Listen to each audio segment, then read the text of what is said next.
There should be a period of time between when we learn something new and when we turn around and teach that same thing to others. How straightforward and commonsensical this idea may seem, but how rarely these days do we actually see it carried out in practice. In the information age, it's incredibly easy to go to a workshop or a retreat, spend very little time learning something new, a practice, a teaching, a perspective, and then turn around and use that as a resource or fuel for your own teaching without giving yourself a period of, let's call it, digestion. As Leslie says in this episode, when we do this, we're not actually giving the information a chance to become a part of ourselves, right? To become integrated with our cellular structure. In other words, we're not actually giving a chance for that information to be embodied. So we see this in many different areas of life, and we accept it as what is necessary for an educational process. For example, I don't know anything about the medical education trajectory, but if we imagine, for example, just for the sake of argument, if the first-year medical student was taking their first class in, conducting surgery, we wouldn't think that they could then go and perform surgery, right? There needs to be a period of, cultivating the knowledge around that, practicing perhaps on not a live person for a period of time, and then actually having the expertise, the embodied disposition to be able to carry out a surgery without danger to the other person. In the spiritual and contemplative world, we often think that yoga or meditation are practices that are so banal that we don't really need a similar kind of educational process. But today, in this conversation with Leslie, one of the things that I really appreciated about the conversation, and we talked about many things, but one of the things that we talked about was the kind of rethinking the paradigm of yoga teaching education to really reflect the process of digestion that's necessary in order to become a really skilled teacher. So he offered a three-tiered system or a three-tiered sequence of becoming a yoga teacher that I thought was really interesting. So the first thing that he says is that the 200 hour is perhaps at best a yoga instructor training. In other words, to be a yoga instructor is to essentially learn a certain sequence, learn a set of teaching practices that someone else has developed, right? Whether it's a lineage or a tradition or another group of teachers who've spent some time digesting the material and creating that sequence or that, practice of yoga. And then, and to become a yoga instructor is just to be able to kind of memorize and to parrot, and I mean that in a neutral way, not in a negative way, to be able to parrot essentially that class. And that's a lot of what many quote-unquote yoga teachers are doing. They are essentially reciting a memorized sequence. So this is to become a yoga instructor, and there's nothing wrong with that place in your yoga education, but it's different from being a yoga teacher. And that is, according to this conversation I had with Leslie, really what comes as a result of digesting the process of being an instructor over a period of time so that the teachings and the principles and the practices of yoga become digested in such a way that you can begin to articulate the teachings and the practices in your own words, right? They come from your own lived experience rather than being sort of adapted from the lived experience of other teachers who've spent more time in that process of digestion. So we have yoga instructor, we have yoga teacher, and then Leslie offered this additional tier of the yoga educator. And the yoga educator is essentially a teacher trainer, someone who has digested the process of becoming a teacher long enough that they can then go, and perhaps they've developed the pedagogical skills and learned a little bit about pedagogy and how to, actually train teachers and educate teachers to then go and create a yoga 200 hour, a teacher training 200 hour, or some other advanced training. I would add an additional tier to this, which is the yoga practitioner, right? Which comes before being a yoga instructor. And I don't mean by this that someone has, practiced a lot of asana over many years. That is, of course, an important piece of the puzzle. But to become a practitioner, according to this definition that I am humbly offering here, is to actually integrate the knowledge of the tradition with the practice. So in addition to actually practicing the asanas, going to the yoga studio, you also spend some time in conversation with the teachings, right? You actually study, for example, the Yoga Sutras of Patanjali, although there are other yogic texts that you could dive into as fruitful ways of really absorbing the philosophical material and the theory of the practice. But really, alongside that practice of yoga or meditation is also the synergistic relationship with the knowledge of the tradition as well. And I think in general, and this is just my opinion, that most of the time we lack this element of actually spending time with the teachings themselves when we are practicing yoga. So I'm suggesting that this idea of the yoga practitioner is actually one that integrates both the knowledge and the practice. And this is an important part as a prerequisite to becoming or going on the journey of becoming a yoga instructor. Now, why am I mentioning this? I'm not here to criticize what anybody else is doing or to, say that some people are yoga practitioners and other people aren't. It's not anything like that, and people are going to continue doing what they want to do, and that's, I think, inevitable. But what I am sort of suggesting or hoping to inspire with the conversation like the one I had today with Leslie and others that I will continue to have in the coming months here on the Chitheads podcast is to try to inspire a new paradigm of yoga education, one that really raises the bar, both on what the trajectory of learning and what the pedagogical kind of arc of yoga education looks like, and perhaps raising the bar will attract more students to this more kind of rigorous educational process. Because I think that, and this is just a little bit of a polemical opinion or perspective, over the last however many years, the kind of bar of yoga education and what it takes to become a yoga teacher has really diminished quite a bit. It's quite easy to go and get a 200-hour teacher training in a month's time with very little background with yoga, very little practice of yoga, under your belt, so to speak. And while that's totally, in some sense fine, we've been pumping out a lot of yoga teachers, and that's great. We need more yoga teachers in the world. But unfortunately, we've also seen a shrinking of, the opportunities for yoga teachers. Many yoga studios have closed in the wake of the pandemic and in COVID. And so if we have less available opportunities for teachers, we need to both think about how we can really raise the bar of yoga education so that those opportunities that are being filled with highly qualified teachers who can inspire more students into the practice and the process of yoga education. And then also, I think, raising the bar on yoga education and also thinking about the business of yoga and the organizational parameters of yoga, thinking beyond, for example, the yoga studio model and how we can take yoga to different types of environments, into schools, into prisons, into other environments where it's very needed, how we can make yoga more accessible, more inclusive. All of these different things, I think, come about from really careful conversations and explorations of the opportunity that is also a part, I think, of this kind of new paradigm of yoga education. So these are just a few of my thoughts, and obviously they're just my opinions. And we talk a lot more about other things in this conversation with Leslie Kaminoff.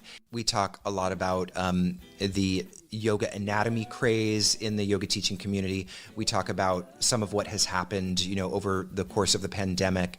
We talk a lot about different things that will be applicable and relevant to yoga teachers and also to people who are perhaps dreaming of becoming yoga teachers themselves or inspired to take up the process of learning how to become a yoga instructor or a yoga teacher. You can reach out to me if you have any thoughts about the episode or you were inspired by any of our conversation by reaching out to chitheads@embodiedphilosophy.com. So without any further ado, here is my conversation with Leslie Kaminoff.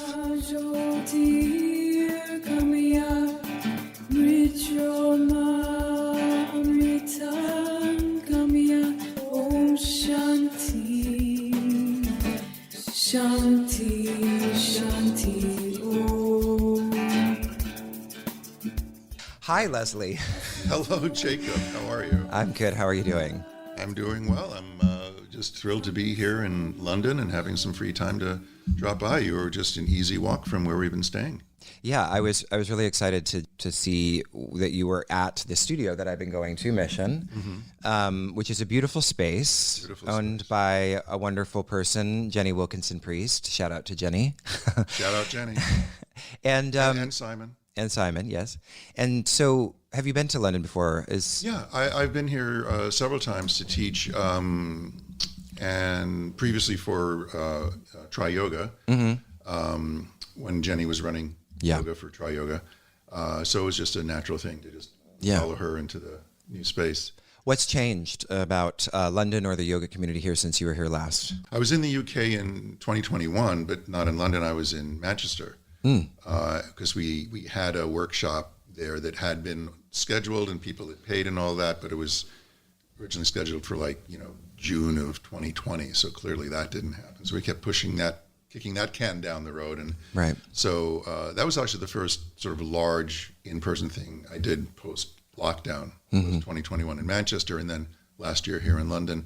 So changes, I think,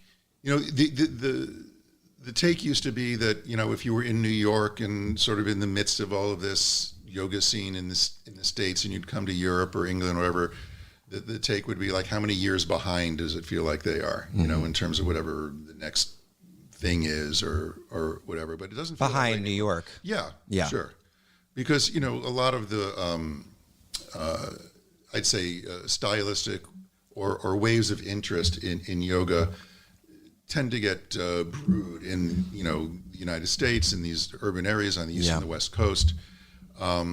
But I don't think that's the conversation anymore. I think everything is everywhere, and I don't think of this or that country or region being ahead or behind. Yeah, I think there was a huge reset over the last 3 years of the whole industry. A lot of studios are gone, and the ones that survived were able to do so through streaming or just renegotiating their leases or whatever it is that it takes to keep a physical space going in the yoga industry these days.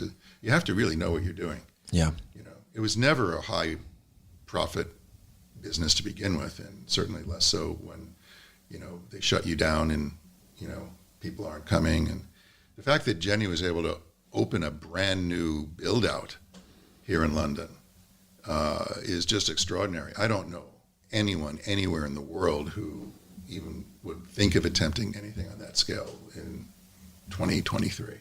Yeah, it's kind of amazing, and I've been observing in London that it seems like there's actually quite a few studios, especially in the South London, where it's a little bit more of kind of the Brooklyn vibe, although you have a little bit of that here. You mean where the rents are a little lower? Where the rents are a little lower, but even I've looked at spaces just because, I've thought about, what would it be like to start a studio here? And I mean, the rents compared to New York are really much cheaper. And so it seems like here in London that there's a resurgence of of yoga practices and yoga studios in a way that New York has maybe not quite recovered as much. Sure, and that's mostly due to real estate, I would think. Yes. Yeah. Well, that's good to hear, because obviously I don't see everything that's happening in London. I fly in, walk around a bit, teach my workshops, and get to see my immediate surroundings, and I can hear things and having conversations like this. So it's a lot more about it than I do. Well, and I don't know that much. I've only been to a few studios, but it does seem like the size, Mission is huge, the one you just taught at. And then and it seems like the size and scale of the studios here is a little bit like what you'd find in the size and scale of studios in New York like 10 years ago. And so it's kind of made me wonder if there's a little bit of kind of a golden age of yoga happening here. Cool. Well, maybe London is 10 years behind, because if that's the case, in 10 years, they're all going to have to close again. Yeah. Oh, gosh. That's I mean, when you unfortunate. talk about the big studios in New York, you're thinking of like Jivamukti and Om and Yes. well, also we had the whole Yoga Works thing going on. They were just acquiring places left and right. Yes. Overexpanding, and then they fell apart. Yeah. Well, it's nice to hear that there's energy here and that people are embarking on new things. Yeah. Because from where we were sitting stateside during the pandemic, it was like lights winking out one by one. And that affects me directly, obviously, because a lot of these places that are no longer around were places that would have possibly invited me to come teach and do a workshop or get involved with providing anatomy for their teachers training or something like that. So, there's just not as many potential hosts out there as there used to be. Exactly. Yeah. I was speaking to Ava Taylor recently, who, and my good friend Ava Taylor. Yeah, she's actually doing a course with us on Master the Big Four, which is like 4 principles of your yoga business, and having conversations with her about how much, she was, obviously her business was also decimated. And I'm curious what... Well, to be fair, she was getting out of the being the talent agent for touring yogis before the pandemic. Okay. Right, because she was booking me. At least in Europe, we were doing our own stateside thing. I see. But yeah, she saw the writing on the wall before the pandemic hit. As in that there was a decrease in the opportunities. That it had peaked. The demand had peaked. I see. And the market had reached a kind of a saturation. Yeah. And people were being a little more circumspect with how to spend their yoga dollars. Yeah. On things like workshops or trainings or traveling to a retreat or something like that. Yeah. Yeah, it does certainly feel like at a certain, you can kind of remember that moment in, I guess, the early 2010s when there was a bunch of, or maybe late 2000s, early 2010s, when there was all these articles about the yoga body, and you'd see some fit, muscular slim yogi on the front cover of the New Yorker or something. And that kind of craze of yoga was at its height, but really was that the height of maybe a fitness-centered yoga? I think, yeah. Well, it would have started in the sort of early to mid '90s, really. We were talking about this before we started recording. How the incredible surge in popularity of yoga had a lot to do with the more athletic, sweaty styles of vinyasa practice, fueled mainly by Ashtanga vinyasa teachers who were starting to come over and teach more widely. And the fitness industry, which at that point was barely 10 years old itself, said, "Wow, this is amazing. We want this in the studios. We want, we want it in our gym." And amazingly, if you can imagine, at that point there was this thing that's hard to picture today, is that the demand for yoga teachers far exceeded the supply. We're talking about early going to mid '90s. Wow. Right. And because, the gyms. That's why you didn't need a yoga teacher training at that time. That's why you needed standards. That's why we got together and figured out the 200 and 500 hour standards, because, and I say this all the time, I don't fault her at all for having this brilliant business insight, but someone like Beth Shaw was bound to jump into that gap between supply and demand and offer weekend trainings for yoga teachers. Because essentially what she did was she went to the owners of gyms and said, "Hey, you've already got people on your payroll who know how to lead group fitness. They're called aerobics teachers. Give them to me for a weekend, and at the end of the weekend you can have yoga on your schedule, because these people now know how to teach a yoga class." That was Yoga Fit.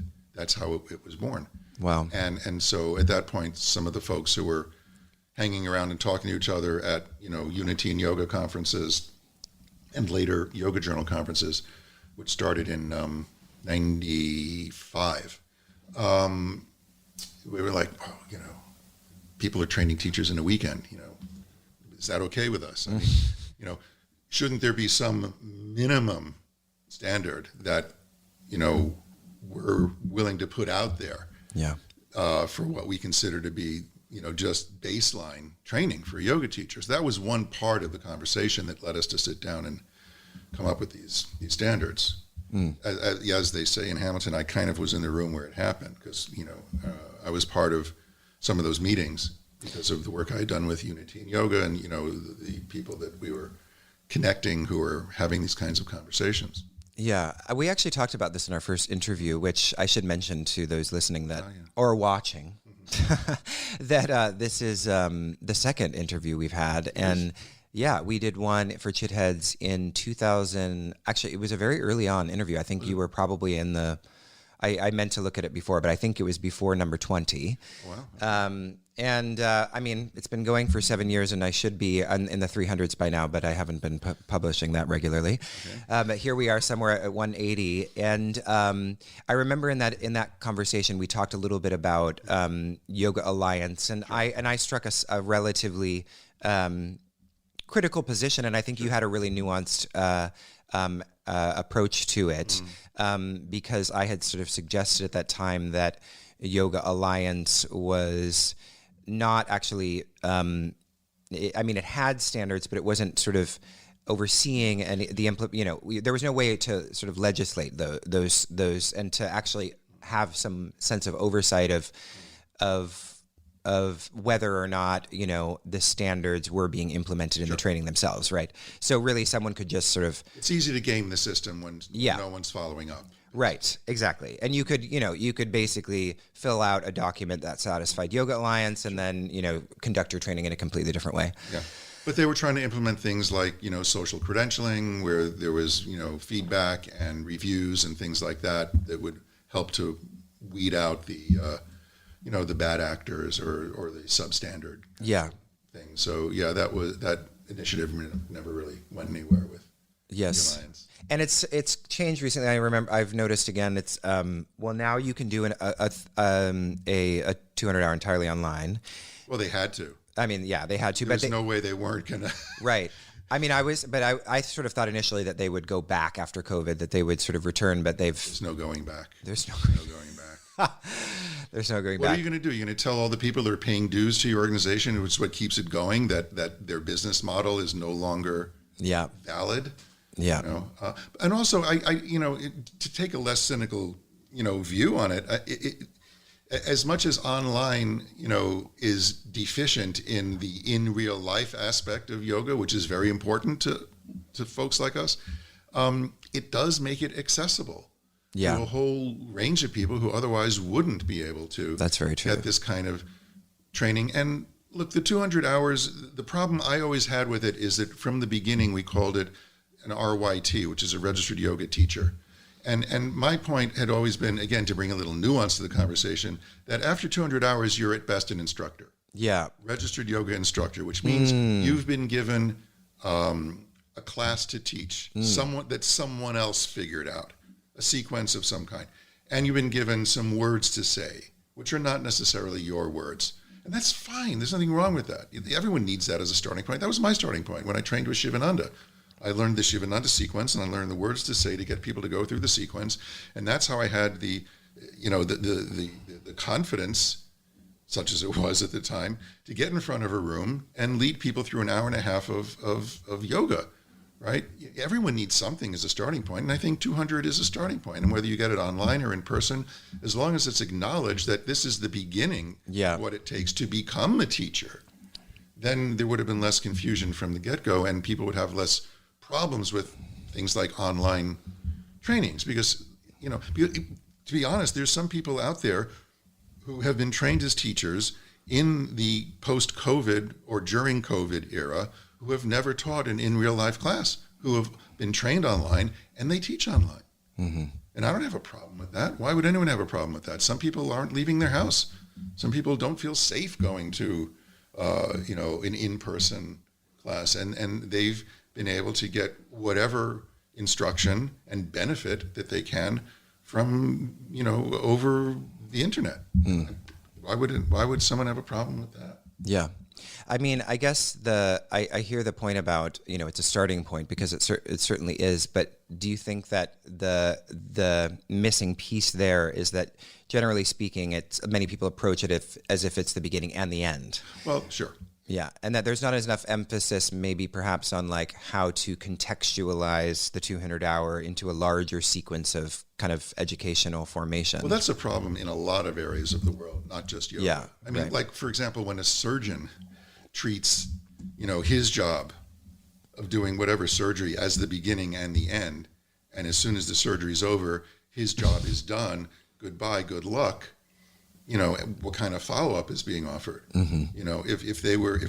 If they saw themselves as more of a whole person healer instead of just a technician whose job is done when the last suture is done. Actually, they don't even close up. They walk out of the room and the residents are doing it, right? So, so this is a problem that's endemic in many fields, mm-hmm. where you have this one area of focus, and the greater context of that person and their life is kind of not part of your perspective. Yeah. And I think that was one of Desikachar, my teacher's really strong suits, is that he never lost that perspective. That he was dealing with a person who has a life and a history and a uniqueness to them. And for him, what he would call the technology, which is the techniques that they're learning, breath and movement and chanting or whatever it was he was teaching, was merely a vehicle for a relationship. But the thing that was important was the relationship. So yeah, if you go through a 200-hour training online or whatever, and your relationship with the people who trained you ends when you complete your hours and you get your certificate and like go forth and whatever, that's if it's not pretending to be anything else, I don't have a problem with that. It's like, okay, go find the next thing you're interested in. Yeah. Go find a teacher who you're attracted to, or another online training, or a retreat, or a conference, or whatever. It's when you pretend that it's something it isn't, I think, then, you're then there's a kind of a problem. Yeah. I want to go back to this point that you made about that I guess I see as a distinction that you're making between yoga instructor and yoga teacher, which I would go beyond that. I would go yoga educator, which means someone that's capable of training another teacher. Okay, so we have yoga instructor, yoga teacher, yoga educator. And maybe yoga therapist, although I think there's some problematic aspects to using the word therapy, which I've talked about in the past. But I just call myself a yoga educator, even though I do one-on-one stuff with therapeutic intent. Yeah. Because therapists kind of, it treads on other licensed professions. Yes, yeah. And avoiding any attempt to license what we do in any aspect of yoga is something I've been strongly, advocating for a long time. Right. It was one of the issues I had with IAYT, the body that deals with yoga therapy, is that they're perpetually on the fence about the licensing issue. And I don't know what the current leadership has, now as a matter of policy, because I'm so out of touch with it. But in the past, I was kind of taking them to task for not committing one way or the other to be for or against licensing. Because whatever decision you make, at least let your membership know where you stand so that they can decide whether they want to be part of it or not. Yeah. Anyway, so therapist brings up that whole thing, which is why I use the term educator. But yeah, I would say instructor, teacher, educator, which is someone that is capable of maybe creating another teacher. And if it's well defined in a way that lets you know where you stand vis-a-vis regulatory forces of the universe, maybe therapist. Yeah. So, okay, let's go into the weeds here a little bit. So with the yoga instructor, I hear like the qualification is essentially the 200 hours. So is it as simple as like, okay, 500 hour now you're a yoga teacher, or would you have other I think that's where criteria? You're dealing with competencies and hours, right, and mentorship. If you really want to be real about it. Yeah. That's where relationship is really important and should be emphasized. Relationship between the teacher and their students, relationship between the evolving teacher and their mentors. Yeah.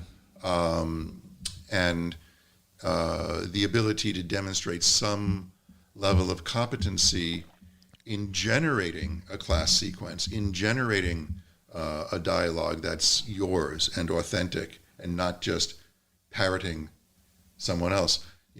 I have to make this point in just about every workshop I teach, because it's something that I was guilty of when I was studying with Desikachar. It's like, you don't go to and have the best meal of your life, and it's so delicious, and you want to share it with someone you care about because you want them to have this experience. The way you share it is you don't take a plate and go, here, try this meal that I just had, because that's regurgitation, and that's not how you share a meal. Now, it's absurd to think you would do that with food, but we do it all the time with information. Mm-hmm. You ingest this, and it may be making the most sense in the world to you, but in your head, it's still in someone else's words.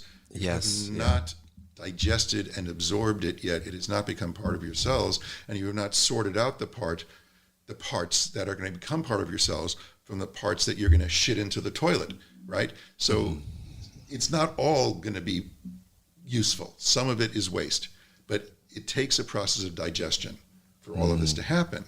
And information, like food, has to be digested.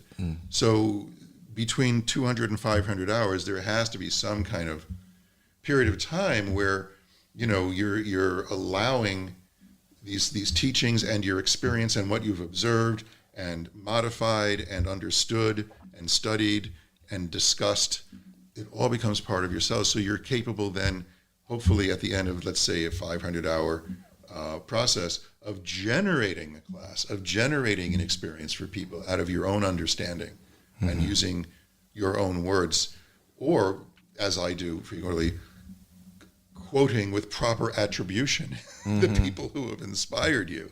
Yeah. As opposed to, pretending that you made those wise words up. Yeah.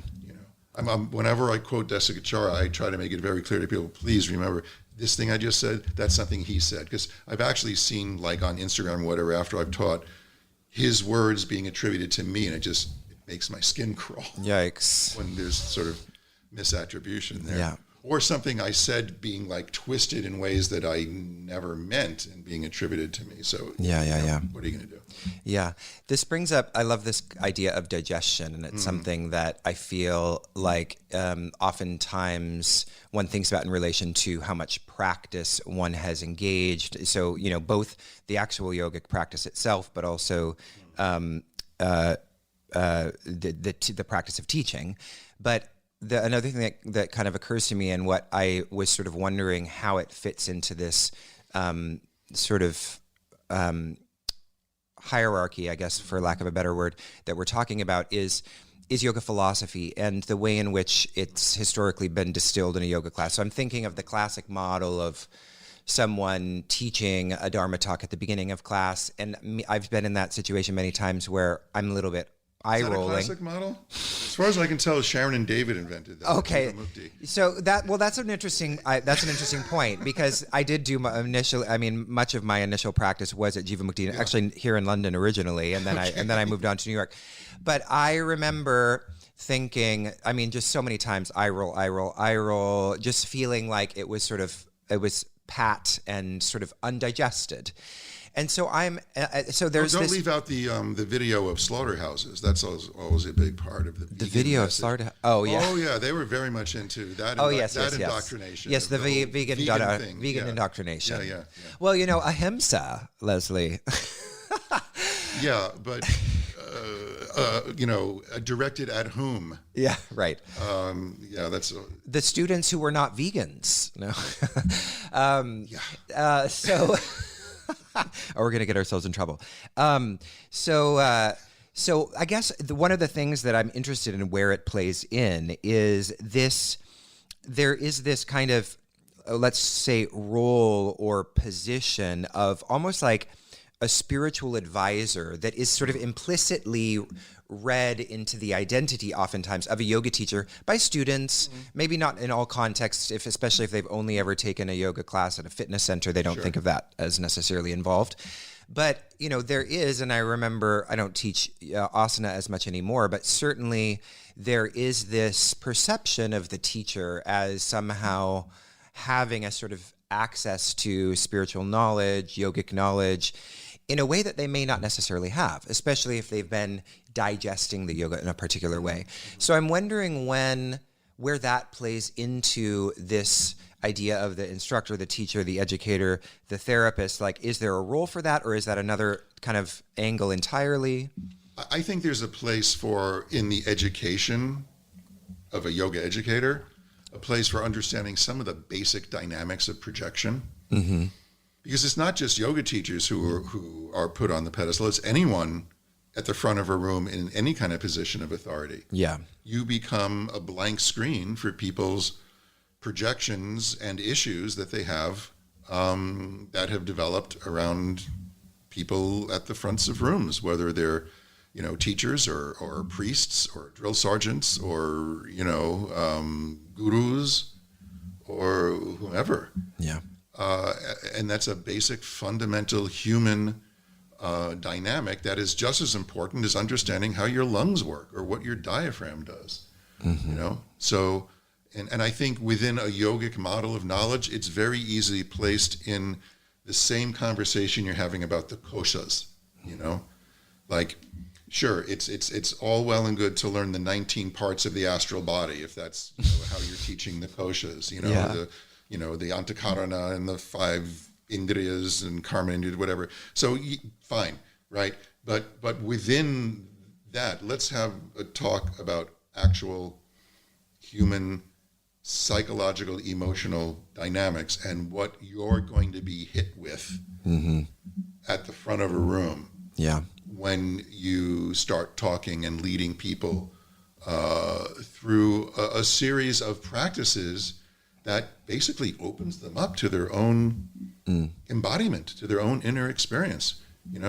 It shouldn't be a surprise to people when they start being hit with these dynamics. It should have been part of their training. That's very interesting. As a topic, and we didn't have the foresight to put that as a number of hours spent doing that exploration specifically when we came up with 20 hours of anatomy and however many hours of philosophy and so on.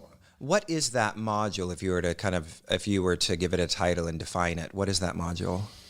I don't know, student-teacher dynamics. Okay.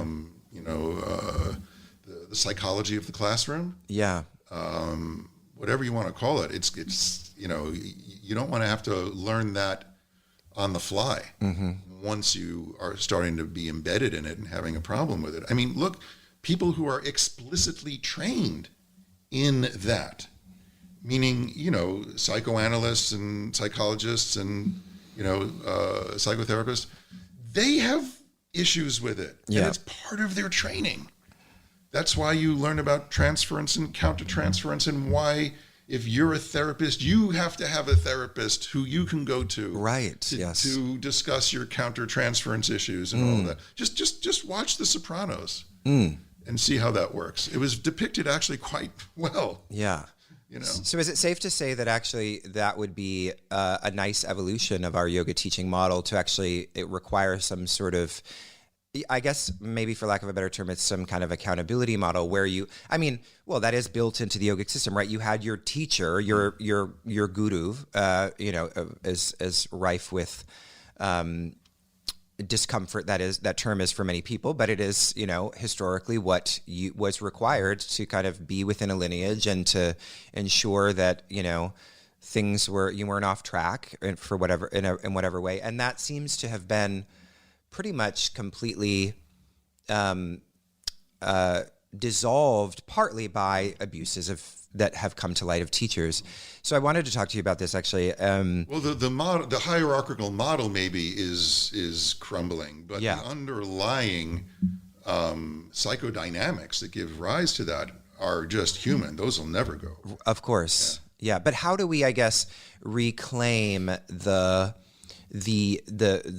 benefits and the utility of the teacher-student relationship as teachers in a kind of culture in which more and more people are like, that's sort of intrinsically abusive and the teacher's within me and I don't need any Well, I think we're already moving in a good direction that way because of all of the focus on trauma-informed yoga, and when that started to be a conversation in the yoga world, I kind of looked at some of the recommendations that were coming out. And as I sort of read the list of points that need to be emphasized to make a learning environment trauma-informed or trauma-sensitive, whatever, I'm like, this is just good teaching. This is just creating a good, safe classroom environment for everybody, whether they have trauma in their background or not. Giving people options, like, if you're not comfortable with this, you can do that, whatever. Absolutely. That's just called modification and adaptation. Desikachar was really big on that. The big one is don't tell students what they should be feeling. Right. Yeah. Right. And that's a big one. Invite them to have an experience and notice what they're noticing rather than, saying, if you do this, that will happen. Yeah. That's a big one. Yeah. Understanding that not everybody is going to respond in the way you expect to the things that you're saying. Like, and people are surprised when I point out what that really means in practice. It means don't tell people that they're going to have a relaxing experience in Shavasana or pose of the child. Yeah. We're gonna do calling Shavasana final relaxation. Like this pose of Shavasana is final relaxation. Many people find it very horribly triggering. unrelaxing. Exactly. We had this discussion just yesterday in the workshop I taught, and I let people I invited people to go into whatever position they wanted at the end of the class. Some of them were in classic Shavasana. Some of them were in what we call constructive rest, which is sort of an internally rotated thing where you're crossing midline with your knees and your arms. Some of them were curled up on their side on the floor. It's like, great, why would I have a problem with people making a choice that works for them if my goal is for them to be relaxed?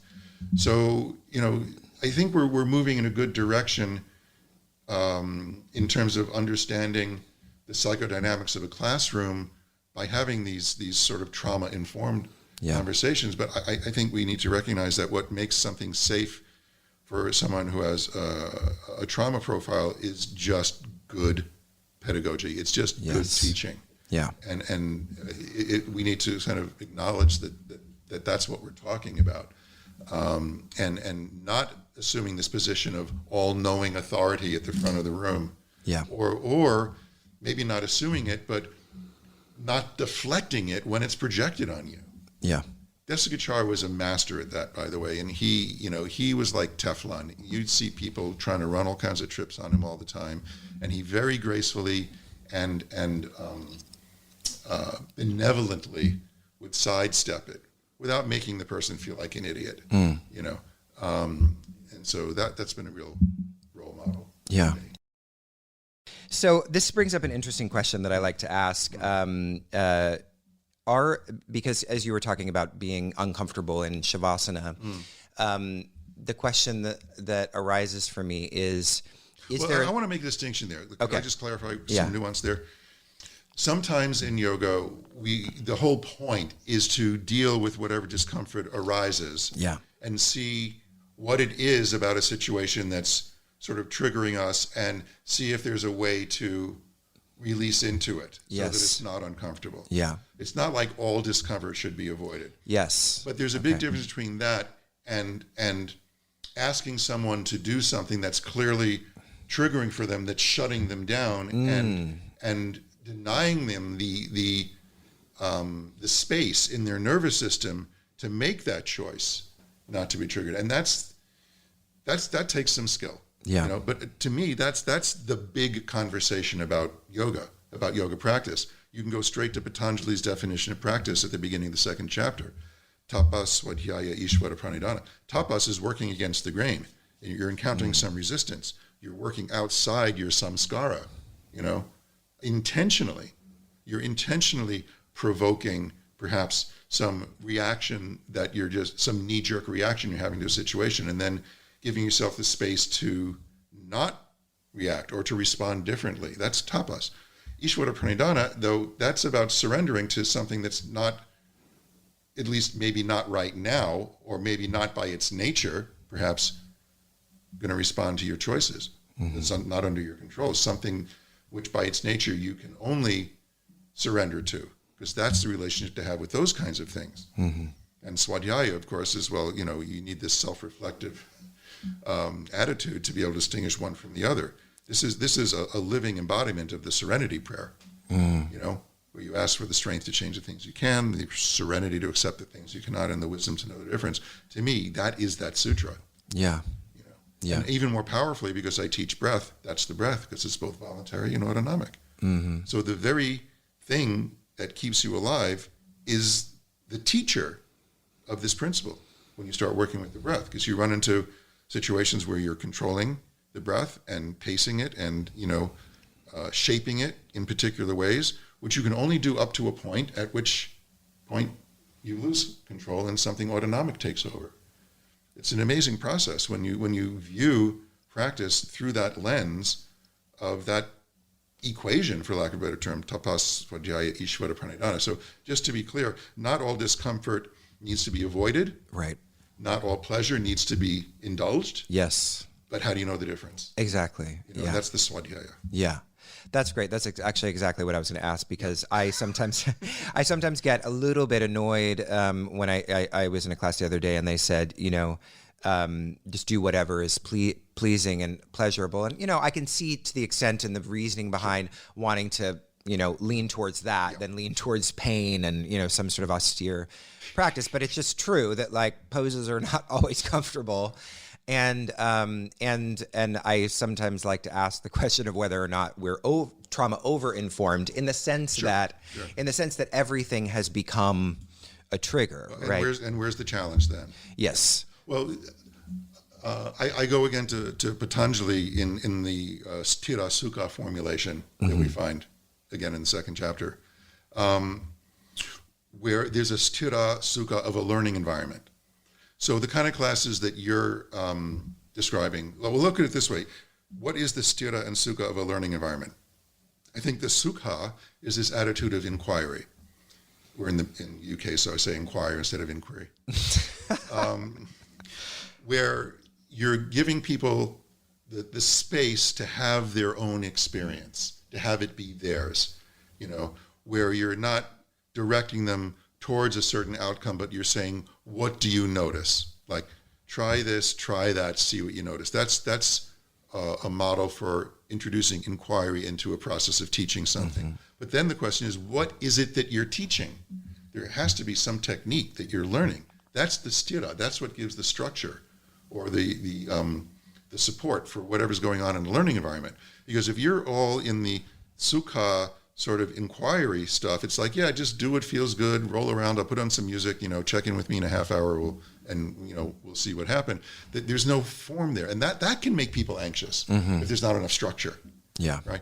Just as anxious as it makes some people to have too much structure and not enough inquiry, where you're saying, do this, do it right, here's the technique, here's how to do it properly, and if you do that, you'll get the result. And if you don't, it's your fault. Yeah. We've been in classes like that. We don't need to brand them. We know who teaches that way, right? So so there's too much sthira, not enough sukha. You know, too much technique, not enough inquiry. So you have to balance the space and the boundaries in any situation. And in a learning environment, I think that's a formula that I've come to understand needs to be acknowledged. You know, so it goes to that question of, at what point are we overindulging?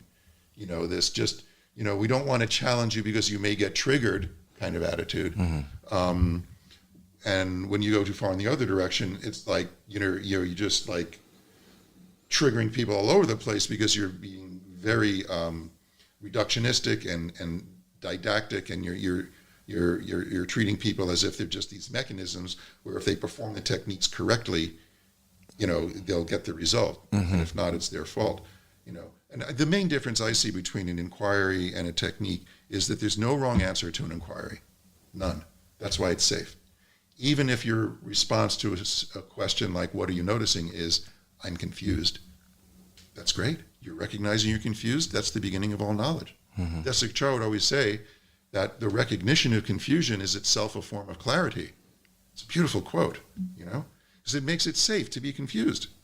So there's no wrong answer to an inquiry, but there's a wrong answer to a technique. If there weren't, there wouldn't be a technique. You know, you can do Kapalabhati upside down. It's not Kapalabhati. You know, you're pushing down like you're pooping. That's not the exercise, right? you're breathing in rhythm, but it's not Kapalabhati, right? Kapalabhati is about the exhale traveling upward. So, the difference is techniques have right and wrong answers. And the whole purpose of learning a technique is to see where you are in relation to it. How much of this can I accomplish? And the aspects of this technique that are difficult for me, what's in the way, right? Like, you learn a new way to breathe so you can unlearn your old way of breathing. You're not doing an asana to accomplish the asana so much as to undo what's in the way of the asana. Mm-hmm. And that's a subtle, nuanced perspective that I think is often lost in the pursuit of accomplishing something for the sake of it, and having this idea promoted that you'll only get the benefit once you master it, as if the benefit is somehow tied up inside the technique and you have to unlock it by perfecting the technique. I think everything you learn along the way in the direction of mastering a technique is the benefit. Mm-hmm. It's a process orientation rather than a goal orientation. Yeah. Because once you achieve the technique and you can do it easily, it's like, well, what good is it anymore? Mm-hmm. Just to show off, do something else. That's where another Desikachar quote becomes relevant, where he says, our yoga practice always has to be a little more clever than our habits, which is just another sort of restatement of the tapas principle. Think about it. Just a little more clever than our habits. Yeah, our habits are quite clever. So we have to be a little more clever than our habits. Yeah. That's really interesting. Yeah. So I want to go to this question about kind of being accessible and inclusive as a teacher, which touches on this trauma-informed subject that we've been talking about. And I guess I'm wondering about the role of this, like the student's discernment to some extent. So like, I feel like there's been this movement in recent years toward the idea that like a teacher should be universally accessible and as inclusive as possible. And of course, I agree with that. But isn't there also inclusive is possible? As inclusive as possible, okay.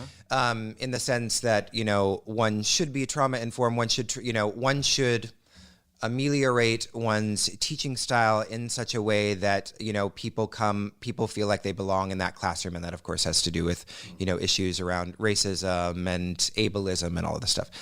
So then I guess the question always emerges that is there actually such a thing as a universally accessible teacher? How, as a teacher, because of course the student doesn't really come to the classroom knowing if this teacher is right for them, and I've heard a lot of people go to a class and it's clear that the teacher just wasn't right for them, or the style wasn't right, and they left and they were like, oh yeah, I tried yoga, it wasn't for me, Sure. So what is the role of the teacher in actually cultivating in their students the idea that not all approaches are going to be the approaches that are pragmatically, best for the student? I'm thinking also maybe an example would be, because you're a teacher that focuses so much on the breath, like have you encountered like students with trauma around the breath? Absolutely. Such that maybe there's and another... You get them to focus on something else. Right. Yeah. Yeah. So you have a solution for those situations.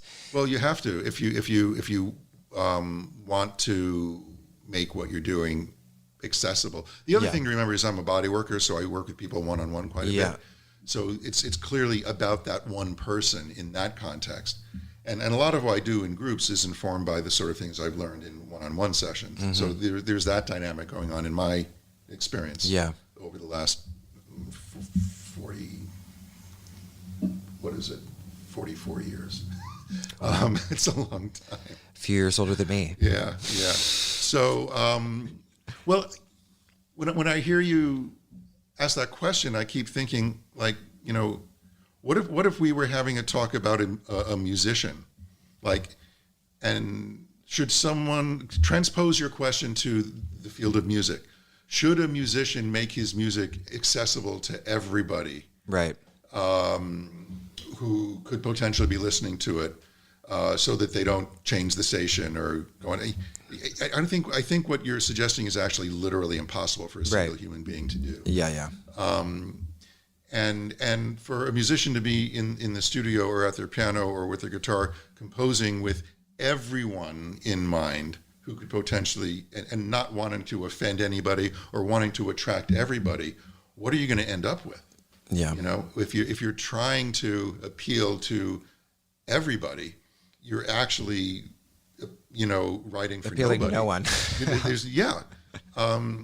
I think the question really is, what is authentic for that individual teacher? What do they connect with? What has transformed their life and their experience to the extent that they're willing to invest their time and energy and money in their own education and their own training? You know, I mean, let's face it. You know, I don't know very many people, maybe you do, who go into this field because it's such a lucrative way to make a living. You know, I mean, maybe some people have an eye towards bigger investments and they see, a place in the market where they can profit. But let's face it. You know, this is not like, investment banking. Yeah. You know, so there has to be something driving you. That's something very personal that's driving you. Absolutely, yeah. To pursue that kind of education in this field, and unless that is what you're out there to share, like, this is what transformed me. You know, these are the insights I had. This is how my life got better from practicing yoga, and this is the place from which I am going to share with you.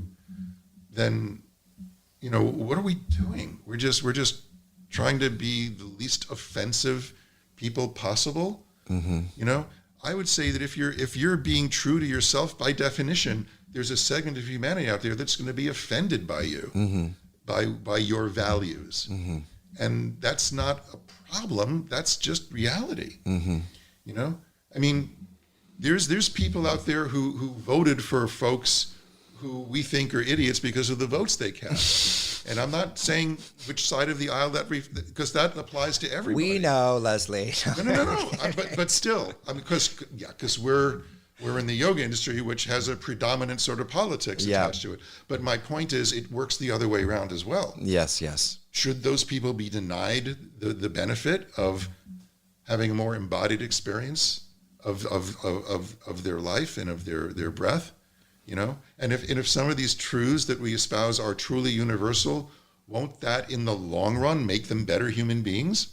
I don't know. It's not guaranteed. I mean, unless you're using the powerful tools of yoga to disassemble your neuroses, you're just going to become a powerful neurotic, right? And we've seen that happen too. Yeah. So it's not a given that someone's going to be transformed for the betterment of all humanity by doing yoga, but why deny them the opportunity? By saying, this whole group of people isn't worthy of it, because yoga is for everybody, but that means that everybody who's motivated to teach yoga, if they're true to themselves, you'll find your audience, you'll find your tribe, you'll find your people, and maybe those people aren't interested in trauma sensitivity.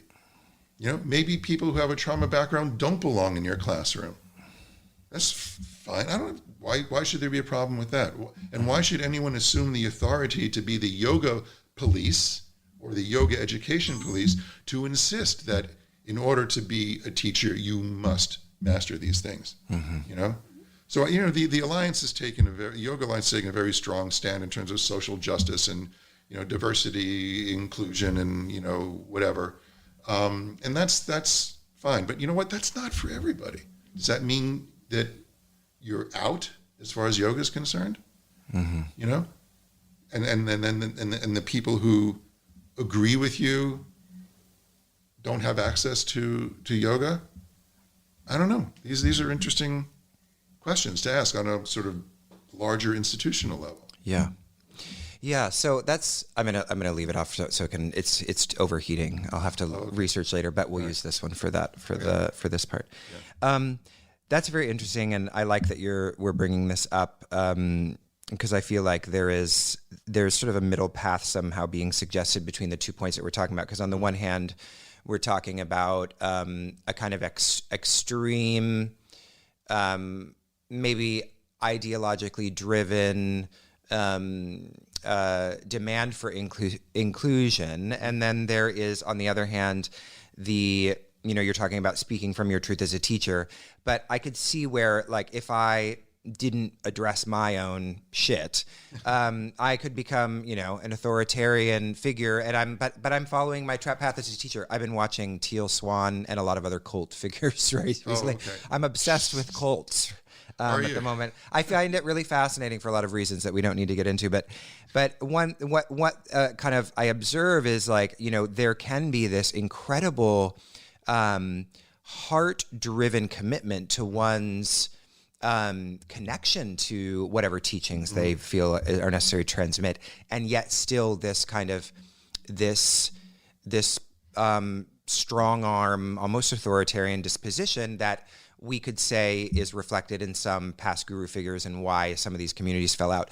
So, But aren't people being stronger into DEI also? DEI, Diversity, inclusion. What's the E in? equity and Equity inclusion. and inclusion. Yeah. I mean, there's like loyalty oaths to DEI principles that are being enacted in the workplace and for all intents and purposes by the Yoga Alliance. So you're talking. I'm just saying there's another point of view on Yeah, this. you're suggesting that there's a form of DEI authoritarianism. Of course there is. Mm-hmm. Of course there is. Mm-hmm. Yeah. I mean, look at how people are going to react to what I'm saying here into your microphone. Yes, I was just going to say we're treading on controversial ground. It's only controversial if people aren't willing to talk about it. Yeah.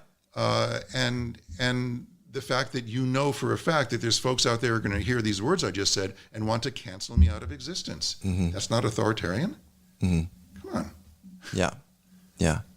So what is the middle path? Because I've also heard you saying previously, it's not that you're not, it's like even bringing up trauma informed. I mean, you are interested in in the kinds of narratives that allow us to be more, let's say, compassionate and understanding of our students. And so there is a kind of, let's say, DEI light in your perspective.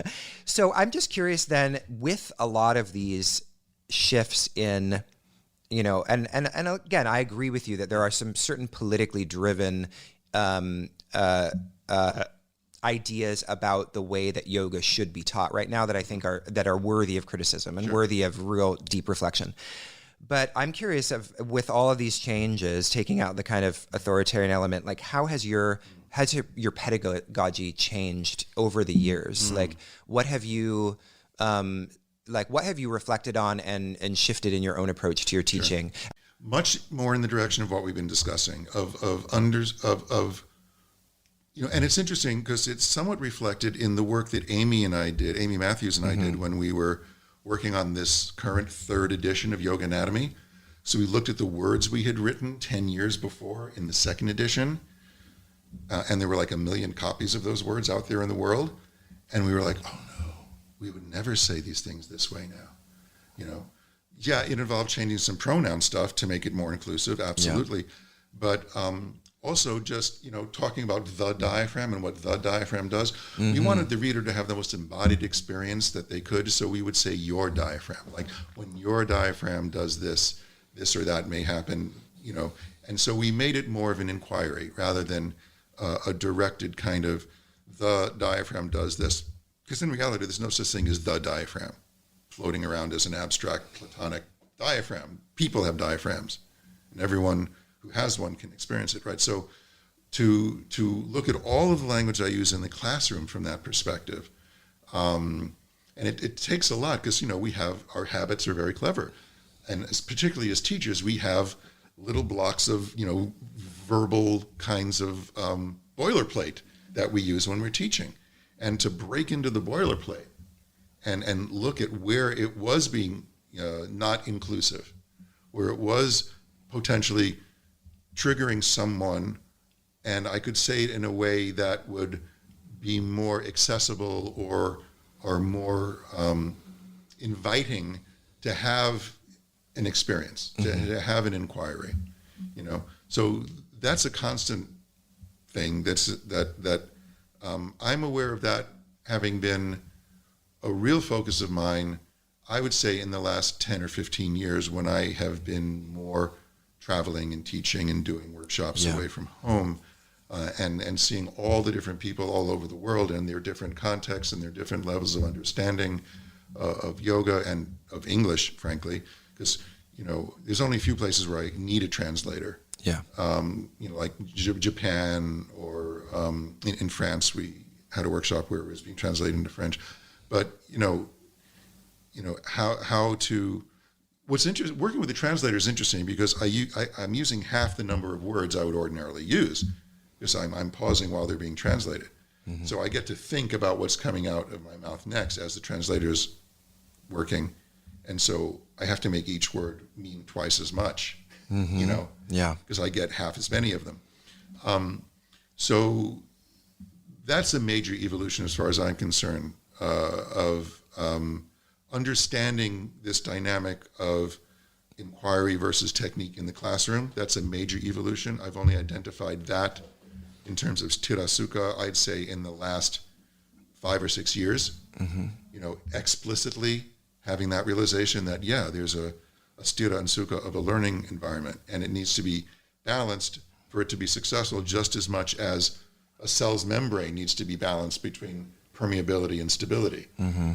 These are all biologically based insights. Yeah. When you look at how life works, how cells work, there's a sthira and sukha to the cell, and there's a prana and apana to the cell. Mm-hmm. And then the membrane, which is semi-permeable, has to let in what it needs, reject what it doesn't, keep in what it needs, and excrete what it doesn't, right? Mm-hmm. And so there's an intelligence in terms that can be understood as a sthira sukha going on at the most fundamental levels of life. And anything that is living and successful has to have that same kind of, negotiate that same kind of balance. And so a learning environment is just as alive.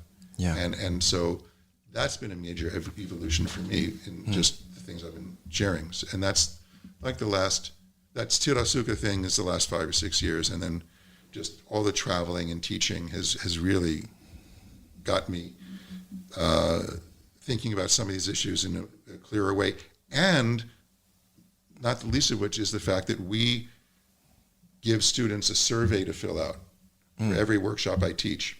It's an online thing that they can log into, and we explicitly request critical feedback. We love the great quotes of how you loved it and all that, and maybe we'll ask to use it in promotional material, but that's the easy part. Yeah.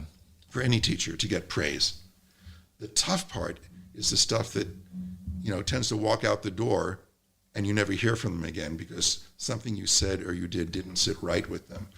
And the critical survey responses that we've gotten over the years, some of them were repetitive, meaning there were similar issues that people had across different workshops. Those are the ones we really pay attention to because that's where I have a blind spot. And that's where I really need to learn something. And that's the hardest stuff to hear because it makes your stomach turn. Yeah. And I go through this whole talk in every workshop about how important it is for all of us as educators to give some opportunity to our students because no one likes conflict. Yeah. It's this is again about the dynamics between people at the front of a room and people who are being taught by them. We have to understand as educators that we are almost guaranteed to be exposed to far more praise than criticism. Yeah. That's what turns into cults. Yeah. Really. Yeah. When you're surrounded by people who only agree with you, who are afraid to, or not even registering the sketchy stuff because we naturally avoid conflict, and people in authority who are accepting those projections, they are unable to distinguish criticism from disrespect. Yes, yeah. Right? And that's a cult.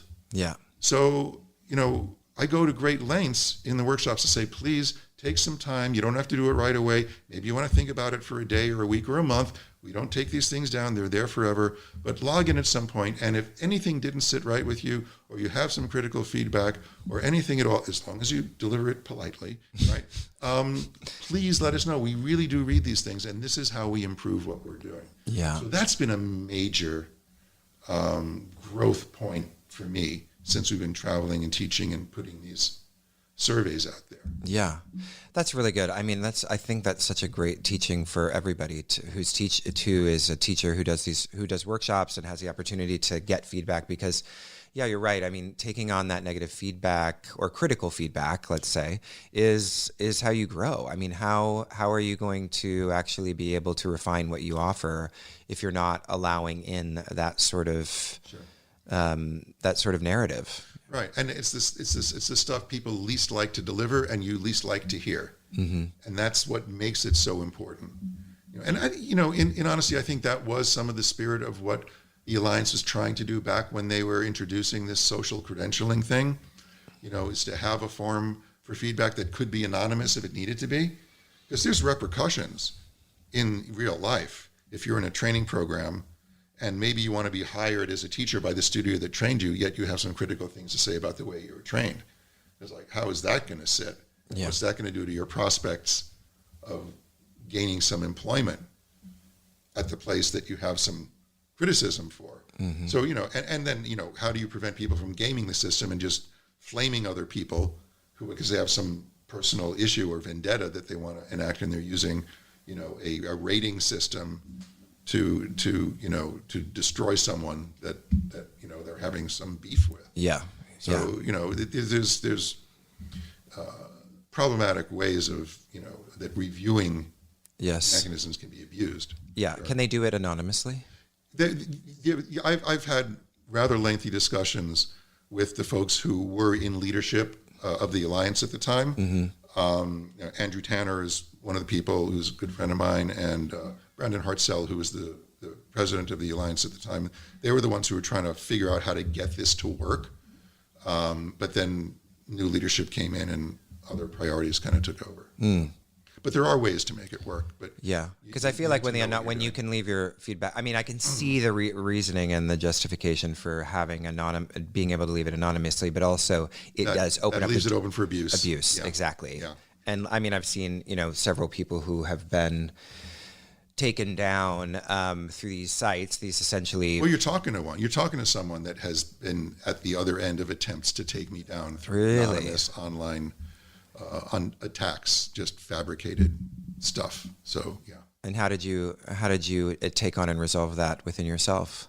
Within myself? Yeah, like, and there must have been. I mean, within myself, I know when something's not true. Right. I know that, but fortunately, it's just a couple of isolated people who whenever we did have one event canceled in Portland. Well, that's where it would be. That's where it would be. That's one of the places where it would be. Beautiful place. Where they claim they couldn't guarantee my physical safety if I showed up to teach this workshop. Wow. Oh my goodness. Yeah, well, some people didn't like some things I said in an interview that I did with Michelle Goldberg about the whole Jivamukti scandal thing that they had a while back. Yeah. Some teacher abuse things that were going on. Yes, I remember that. Or the Ruth thing. Yeah, Ruth thing. Yeah. So I was quoted there, and I wasn't aware of the fact that I was the only one she was interviewing who was willing to go on record. I should have asked. Michelle didn't do anything wrong, because she's a reporter, and I didn't say anything was off the record or whatever. But in retrospect, I could have said things in a better, more sensitive way. I didn't say anything that wasn't true, in my view. Yeah. But it really rubbed people the wrong way. Yeah. And then people jumped on the bandwagon, and people, This was early. I think this was early on in that whole conversation, right? I feel this is when cancel culture was just beginning emerging, to be recognized for what it was. Yeah, when people were sort of a little more loose-lipped. Yeah.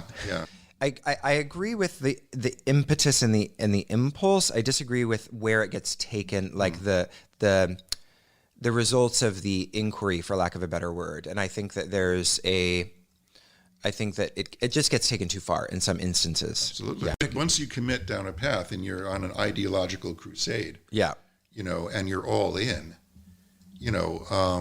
just certain people need to get thrown under the bus. Yeah. Yeah. And you're also... you want to see the tire marks? Are they on your back? I mean, and also I think, oh gosh, we'll probably get in trouble. But I think that also We're already deep in this shit here. that's the brand. You know, when your brand is sort of taking down others for, you know, missteps, misstatements, and not sort of, I suppose. Well, in all fairness, Matthew offered me the chance to recant or retract or otherwise, justify what I said, and I doubled down. Mm-hmm. So I see. It was so you dug your own grave. It's not like I wasn't warned. I see. All right. Well, you dug your own grave, Leslie. There's nothing we can do. Exactly. But I have to live with myself in the end, you know. Tire tracks and all. Tire tracks and all. You know, that's what builds character. You know? So I want to go back to kind of, your pedagogy has changed. We'll go back to your work, and I'm curious because obviously, as most people know, you've written this book on yoga anatomy with Amy Matthews. That's decades old at this point. 2007 is originally. What? First edition came out in 07. Okay, so actually it was published just before I did my teacher training. So it's not as when I got it, I remember thinking, it's been around a little bit longer. Was it part of your teacher training, the book? Oh yeah, I mean it's part most. I mean, I feel like More at the time, yeah. at the time, I felt like it was in every yoga teacher training. Really, I did it at 2009. Can you say that again? You say that it should be in every yoga teacher training. Never mind.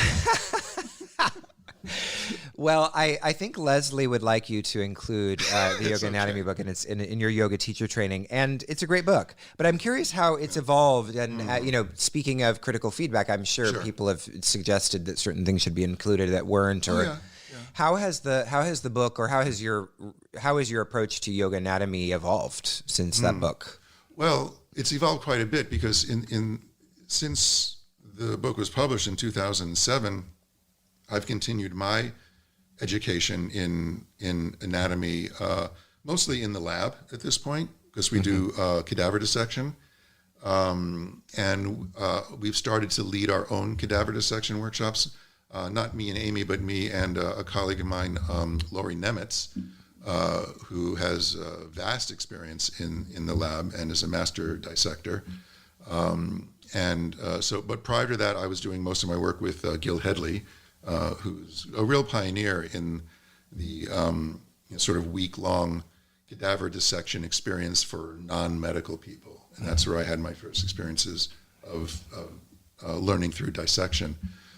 So that certainly has been an evolution. And, more and more understanding, and this is something we added in the third edition, a whole brand new chapter called Anatomy is a Story that Amy and I co-wrote, just to let people... Anatomy is a story. Well, it is. It's a story told with a sharp instrument. The word itself means to cut up. Tome is a sharp instrument, right? So anatomy means to study something by cutting it up. And the minute you cut something up, it isn't what it was before you made that incision. And the decision that informs the incision, means that these things that were connected in life are no longer connected. And you can say that something begins and ends here, and the next thing begins and ends here. And now you have, parts and structures that you can name. And it's very, very useful, obviously, to be able to do that in certain contexts. Now, yoga is more about understanding the connectivity between things and the interrelationship between things. And so a yoga version of anatomy, a yoga version of cutting into something to understand it, is more like using your consciousness, using your capacity to focus your awareness on your inner experience to learn about what's going on in there. And so that's no less a story than cutting with a sharp instrument. It's all a story. The question is, what purpose is the story for? And the main difference, of course, between cutting with a sharp instrument is the more you do that cutting, the less and less this thing that you're studying resembles what it was when it was alive. At the end of a week of cadaver dissecting, we've got a bunch of bags with things in it and skeletonized, and it looks a lot less than the donor looks a lot less than the way they looked at the beginning of the week. But the more you cut into your living system with your consciousness, the more alive it becomes. Right? And both views are useful and necessary and incredibly informative. And so the way my understanding has evolved over the years is to negotiate these two worlds and see what relations they have to each other and how we can create learning experiences that embrace both views. You know, how can you be more effective with your own consciousness working itself around in your system, which is a view of yoga practice? How can you be more successful doing that by learning how to do it with a scalpel? And what can be learned there?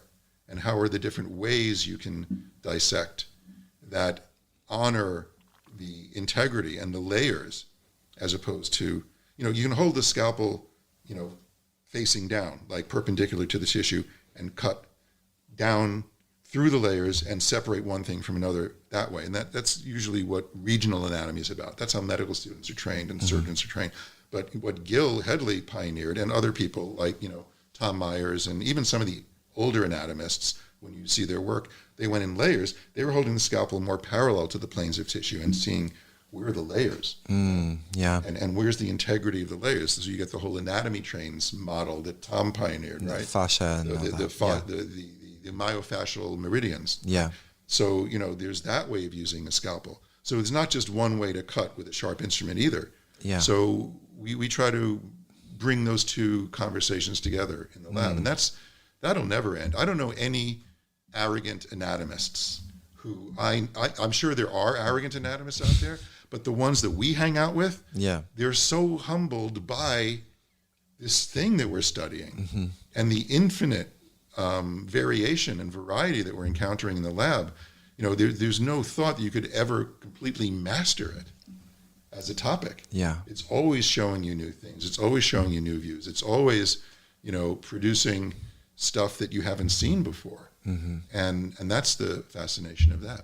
Yeah, I think that's just a beautiful metaphor for the way I think knowledge acquisition should be in general. Like the idea that there's some sort of finite set of, you know, data points that one must memorize before one has a fully fleshed out understanding of something seems like an outdated model, and that there is a kind of almost infinite unfolding of and evolving of one's knowledge about something, because we're always changing as well, right? Sure. Well, the thing that is being used to understand is always changing. That's our brains. Yeah, right. You know, I mean, ultimately, you know, anyone who studies the brain knows that we've just barely scratched the surface of even being able to ask the right questions about how it works, let alone have solid answers. Yeah. You know, there's all these memes that come up from time to time about, you know, neurophysiology, like mirror neurons, and that's been debunked. And, you know, the left-right hemisphere model is not quite what we thought it was. And, you know, we've got neuroplasticity, and now we've got the polyvagal theory. And, you know, you've been around long enough, you see these waves of interest that purport to, you know, give you a model to finally understand some of the things we're observing about how the brain works. But it's the most complex object in the known universe, the human brain. And, you know, using it to understand itself, that's a whole other level of mindfuck. Yeah. So one of these waves of interest that you were just mentioning, waves of interest, is functional anatomy. And I'm curious what you think about this approach, because it seems like it's become popular with certain, I don't know, communities of yoga teachers. Does that inform the work that you do? I don't know what the term functional anatomy is distinguishing itself from. Right. What's the alternative? I guess functional anatomy is sort of, you know, rather than this sort of, I guess, cutting incision model where one is looking sort of objectively at the parts of the body. Okay. And it's about the relationships between, you know, it's about, I guess it's about movement. Start studying kinesiology, you're into functional anatomy. I see. You know, so they've rebranded kinesiology. Well, I don't know if that's what it is. I honestly don't use that term. Okay. And I know I've encountered it out there, but I haven't taken the trouble to understand what the differentia is. Yeah. You know, the genus is, yeah, we're studying the body. I know what the word anatomy means from a variety of perspectives, but I'm assuming it's not being distinguished from non-functional anatomy, you know. So the only reason that someone like me would study anatomy is to understand how the body functions. Yeah. To understand what we're seeing in front of our eyes when we teach a room full of people in movement. That's how it started for me. I was teaching a Shivananda class, and not everyone could do the postures. It's like, why is this person able to do this and this person unable to do that? You know, what is going on under the surface maybe in their bodies that lets someone easily do one posture and that same person has trouble with another, and vice versa.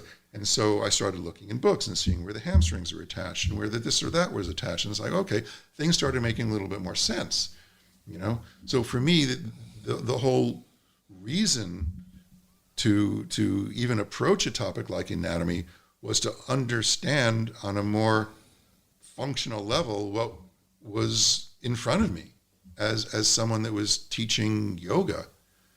So it sounds redundant. In other words, functional anatomy sounds, because the whole reason for me to be interested in anatomy is to understand function. Yes. So that's really interesting. Yeah.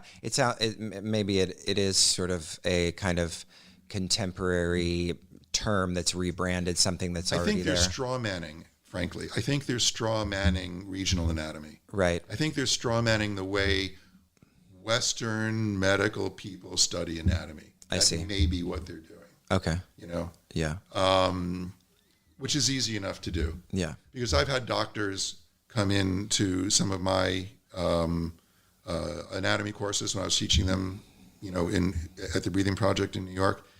And you know, they studied anatomy. Their first year med students study anatomy, regional anatomy, and you go through a year or a semester, whatever it is, of dissection, and you're learning it. You're learning what you need to learn to pass the test about anatomy. And then depending on what specialty you go into, if it's surgery, of course, you have to really, really know your stuff, right? But that's still a particular lens, a particular way of understanding anatomy. But they don't get any kinesiology unless they're going into ortho, you know. And even there, it's just with the understanding of what the mechanics are of what you're repairing. You know, a physiatrist would have a little bit more, perhaps, but still, it's a particular medicalized lens. And they come in and they see yoga and what we're doing and how we're talking about anatomy, and it's a whole new world for them. So it's pretty easy to straw man that sort of medicalized anatomy training that people have in Western medicine and say, oh no, we're studying functional anatomy. Yeah. Because this isn't that. So I'm just talking out of my ass here. I don't really know. I think that's probably a safe hypothesis, and maybe I'll bring a functional anatomy person on. Sure. If you're out there, send me an email. Yeah, tell me I'm wrong. Tell me I'm full of shit. Yeah. So I want to ask about something that just kind of occurred to me, because I remember when I was still in New York, and obviously prior to COVID, what seemed to be happening, at least in the yoga communities that I was a part of, was an anatomy craze. And this took the form of, you know, New Yorkers want to be the smartest people in the room, let's be honest, right? That's their thing. And I think that the form of intelligence for a yoga teacher took on a lot of acquiring a vast terminology of anatomy.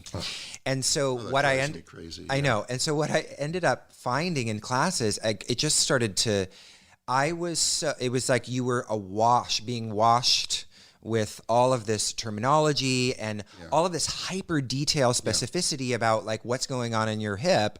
And I was like, I'm a yoga teacher and I can't access what you're telling me right now. And it's completely distracting. Right. And you're supposed to be micromanaging all of it on a moment-to-moment basis. Yeah. Yeah. Were you taking Iyengar classes? No, I don't want to say the studio because I still have a great relationship with that studio. But there were, and I think that actually it's kind of softened now. But there were, and it wasn't all the teachers, but were certain teachers where, it was a studio that's sort of known for its intelligence. I do think that there was an anatomy teacher that I know that was kind of very hot to the. An Iyengar teacher was really hip to the anatomy training. Sure. But just generally speaking, it's like, you know, I would, you know, for me personally, like I guess I would be more attracted to the development of someone's sort of philosophical knowledge, subtle knowledge about yoga. To me, that's more meaningful and also like more the point.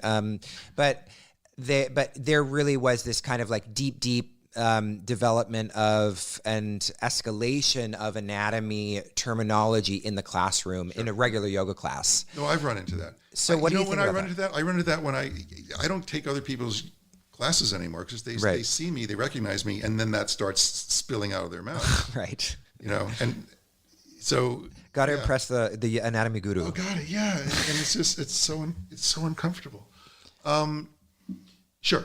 First of all, we have to understand that kind of anatomy knowledge and language, the ability to understand it and express it. This is, just to go back to the hemispheric model of the brain for a moment, that's very left brain stuff we're talking about. Mm-hmm. It's very language-based, linear kinds of processing. And if you're being asked to experience your body in real time that way with the words that are coming out of someone's mouth, like, I've heard people teach asana like, I want you to flex your shoulder joint and externally rotate it and then flex it. It's like, these step-by-step instructions, almost like you're assembling an IKEA piece of furniture, and teaching asana that way to me is just maddening. It just drives me crazy. And then to throw all this anatomical stuff on top of that way of asking your students to process what you're saying into their bodies, you're leaving out a more global, holistic, organic way of experiencing yourself. And let's just say for the moment that that's how the right half of your brain processes information. The parallel processing as opposed to the serial processing, if you want to use computer terms. You're just kind of locking people into this very linear, reductionistic way of understanding reality. And as far as I can tell, people come into a yoga class needing to bust out of some of that.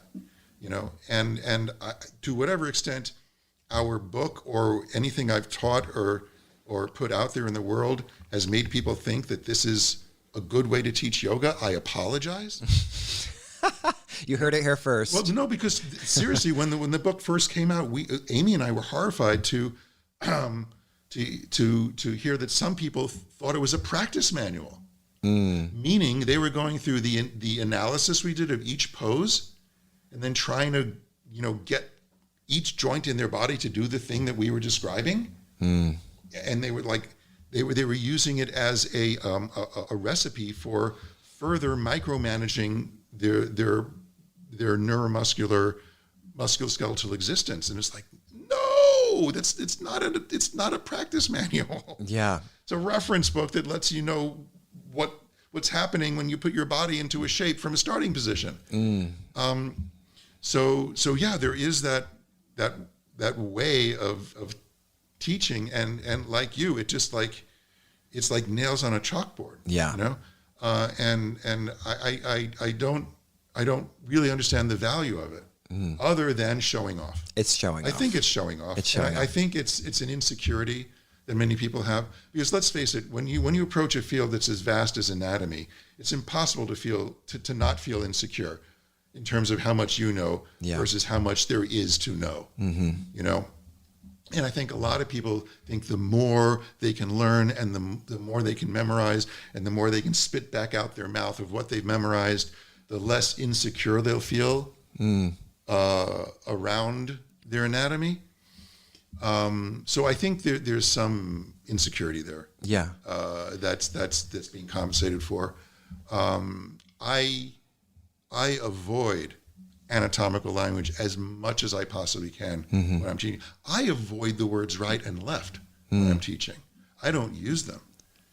I don't care if my class is all doing the same thing in unison or facing the same way. I promote a certain amount of creative chaos in the classroom intentionally, because I want people to understand what informs their choice to step forward with this leg or that leg.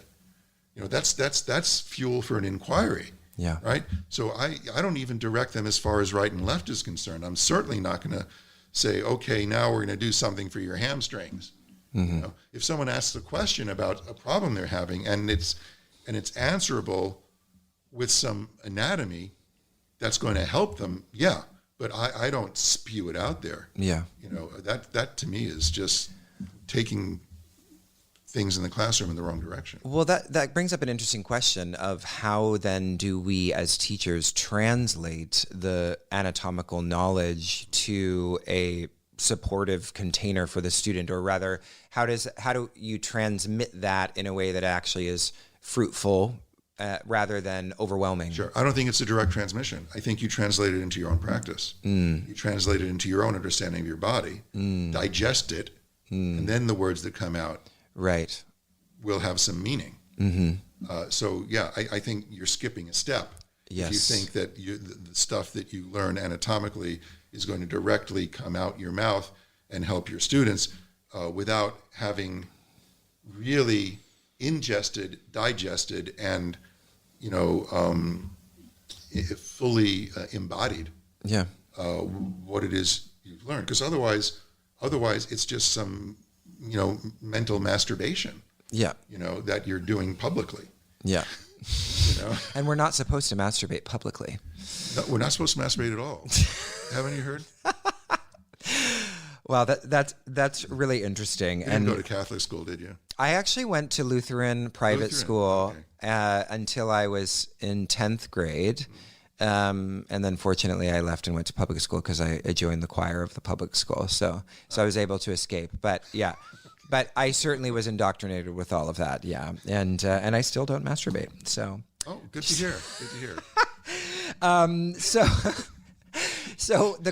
want to. I can't wait to see the post-production version of this. No, this is the kind of stuff I leave in, Leslie. There you go. This is what keeps people coming back. So the one thing that came up before we started our conversation that I kind of wanted to. We're about an hour and a half in, so maybe we'll start to wrap things up. And I wanted to ask about this beautiful thing that you'd mentioned before we started talking, which was the relationship between so obviously you do anatomy, obviously, as we're talking about, but actually really one of the ways in which I feel like many people were introduced to your work was through this project called the Breathing Project, and you're much focused on the breath, and that to me is a really important piece of the anatomy work that you do, because you can't, if you're looking at anatomy without thinking about the breath, it's just a dead cadaver, right? And the breath brings this sort of prana. It brings life to the body. Well, that's why we feel okay about putting scalpels to the donors, because they're not breathing. Right. Yeah. You probably wouldn't bring scalpels to. No, I'd be a surgeon then, and that's not a whole other gig. That's not in your wheelhouse. No. But I loved that you had mentioned that when you're teaching the anatomy of the mouth, you use the Sanskrit letters. I do. As a way of kind of teaching that. And I've been doing a lot of interviews with Sanskrit folks because I study Sanskrit myself, and I'm very fascinated with, and in some ways I feel like a kind of commitment to encourage and inspire other people to study Sanskrit, because it is such a beautiful, I think it's a contemplative practice. It is, and it's one of the few existing languages that has a perfectly consistent and logical structure to it, where things are spelled exactly as they're pronounced, right? And they're pronounced exactly as they're spelled. So how does that then help with teaching about the anatomy of the mouth? Right. Well, this came up because before we started recording, I saw on your shelf there my friend Vyas Houston's Sanskrit by CD. Is it Sanskrit by MP3 now? Has it evolved even further? I don't actually know. I haven't. Get Vyas on the podcast. I think I've reached out to him, so maybe I'll use you as a connector to get him on here. No, I was, as I said, I was there when he was launching the whole thing. That's incredible. How long has it been going? I was trying to think of when that must have been. It was probably 1989 in New York at my old studio, Yogatone, that Vyas announced that he was launching the Sanskrit training. So yeah, this is just purely the phonetics. The grammar and everything else is beyond me. I have a good working vocabulary that one acquires by spending time at an ashram and so on. Right. But it was the phonetics that enthralled me, because as it was explained to me, and as I began to recognize, the Sanskrit alphabet, the way it's laid out, is literally a map of the mouth. So you have the 5 locations, and the way that the vowels and semivowels are constructed. There's this whole understanding that the ancient people had of how sound is produced in a human by human anatomy that is beautifully expressed in the alphabet and is easily taught by going through the alphabet. So, for example, I'll start with getting people to understand what a root vowel is. You start with ah, you go to e, you go to u, and then, you get people to feel where that's coming from. Yeah. And then you just start working with some of the diphthongs, and you get to I chant it a little differently than Vyas, actually, but it's, like, ah, e, u, e, I, o, aham. I don't do ha, I do aham. Mm-hmm. That turns into a mantra. Yes, of course, yeah. So, and so once you get people in a rhythm like that, you start injecting some of the consonants. And you can start at the front or the back, whatever you want. But, eventually you're getting to do things like ma, mam, mi, mum, me, my, mo, mal, ma, mam, ba, ba, bi, bi, boo, boo, be, bye, bo, bow, ba, bum, pa, pa, beep, beep, boo, boo, be, pipe, bo, pow, pa, pum. People start laughing when we do that because papa and pee, pee, and poo, poo. But that brings up a whole interesting conversation. Why are those baby sounds? Yeah. Because the first part of their vocal apparatus that babies are articulating with are their lips. Yeah. And the things that are most important to a newborn baby is is mama and papa and some pee pee and poo poo. Mm-hmm. And baba. Baba is like a bottle or a breast or something, right? Mm-hmm. It's like, wow, if you look at all the languages on the planet, at the words for mother, they're going to be in that labial range, Yeah. Mama, ima, ama, Mm-hmm.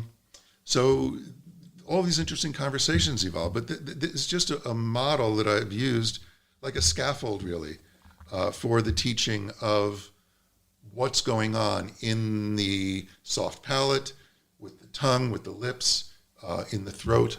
So the lessons in my yoga anatomy course, which are now online because the Breathing Project no longer exists as a studio. Yeah. When we get to that part, we're using the Sanskrit alphabet as a way for exploring. Beautiful. Systematically. I love that. Yeah. That's really great. Yeah. So I wanted to end on this question of recently at Embodied Philosophy, we hosted this one-day summit called Future of the Yoga Teacher, and I brought Ava on, and I brought a few other folks on to talk about different considerations about post-COVID, how the yoga world has changed, and how we navigate this world. A part of it is like really pragmatically and from a business perspective, like how do I build a yoga business now? But I'm glad you got Ava on that because she's real good. She's definitely thought a lot about it. I helped her get that book published. That's my publisher, Human Kinetics. Oh, really? Oh, yeah. That was wow. Totally an inside job. Oh my gosh! That was a total full circle. Yeah. Wow. Well, I just signed a contract with Human Kinetics, so now I'm probably. Oh, there you go. You're part of the team. They're going to ask me to review your book. And I'll probably say yes. I've actually said no to a couple. Oh well, it was signed contract was for it's to actually for us to sell her book. Yeah. Oh, I see. So you haven't published my book yet. Oh. But I'll have to shop around for the right publisher. But right. I'll keep you on the list. So what is what do you see as the challenges of yoga teachers now in this kind of post-COVID world? And how do you see, what's your sort of optimistic view about the future of yoga, and what's sort of, if you have one, your cynical view? Yeah. Yeah. Well, it's the same view. My optimistic view includes a certain amount of cynicism, mm-hmm. because it has to be. Otherwise, it's just pie in the sky, not reality-based optimism. Okay, so I'm the big tent guy, right? I'm the one who says, yeah, you wanna teach weed yoga or beer yoga or doga or broga or hot naked. Whatever yoga, fine. Mm-hmm.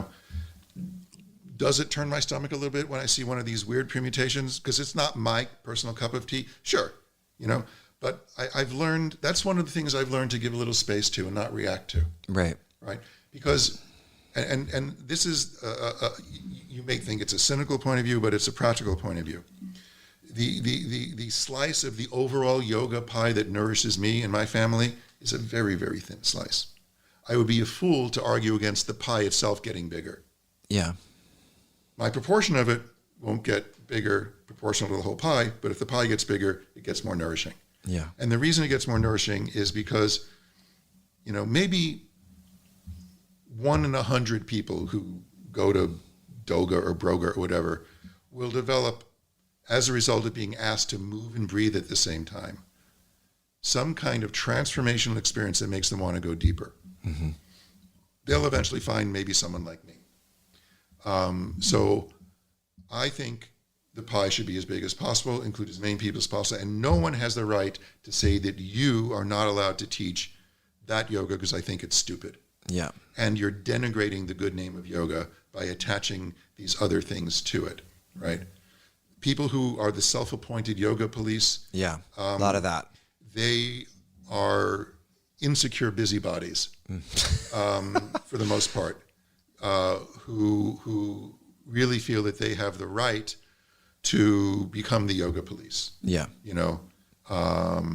And so I don't agree with that point of view. Yeah. The more the merrier as far as I'm concerned. Because after all, in the age of the internet, if you have an interest in yoga and you look up the Wikipedia entry for yoga, you're not going to find Broga or Doga or weed yoga or hot, booty, Hot booty yoga. No, what is it?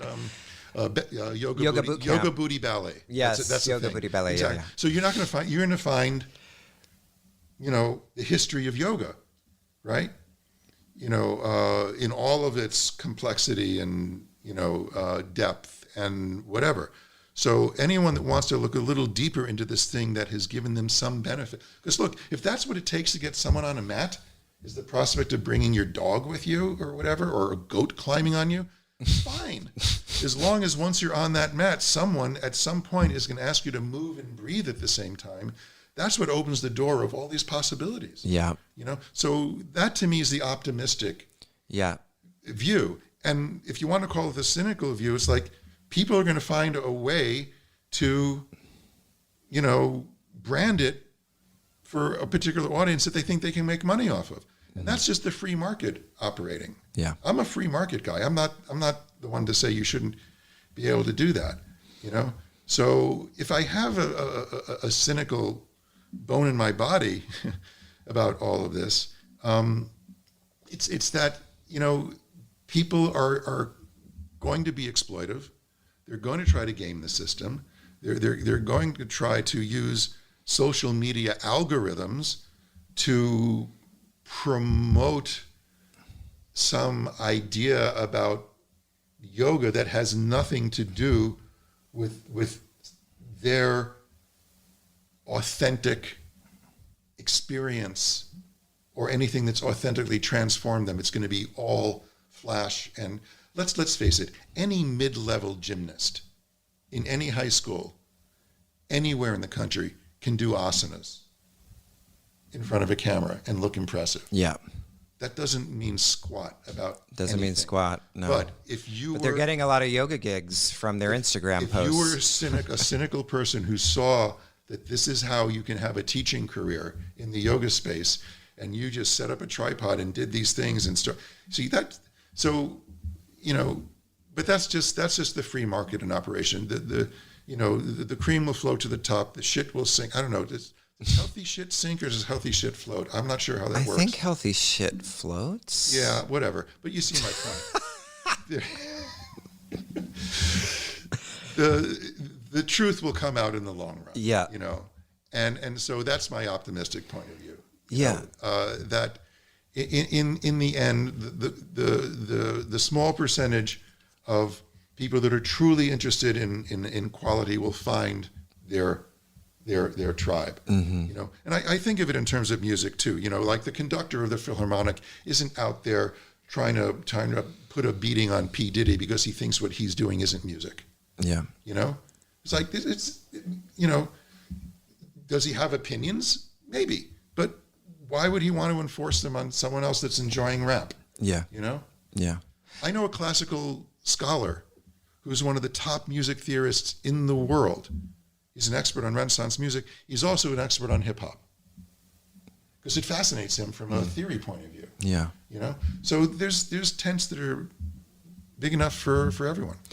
Well, what I hear what you're saying, and I really appreciate what you're saying, is sort of like a kind of a realist and a pragmatist argument. The realist is more like, these things are going to happen whether or not you want them to or not. Like people are going to invent new modes. It's been happening since the dawn of time. And and the idea that one could sort of police that is in some sense naive and adolescent. Yeah. And then on the other hand, the pragmatist argument is that, well, even if we might, bristle and roll our eyes at goat yoga, like that may be the gateway just for them to actually maybe, and then 10 years they're going to be a yoga philosopher or something like, or, someone who's deeply into the subtle aspects of the tradition, and you just have no idea what the trajectory of an individual student is going to be. So we want more gateways into that.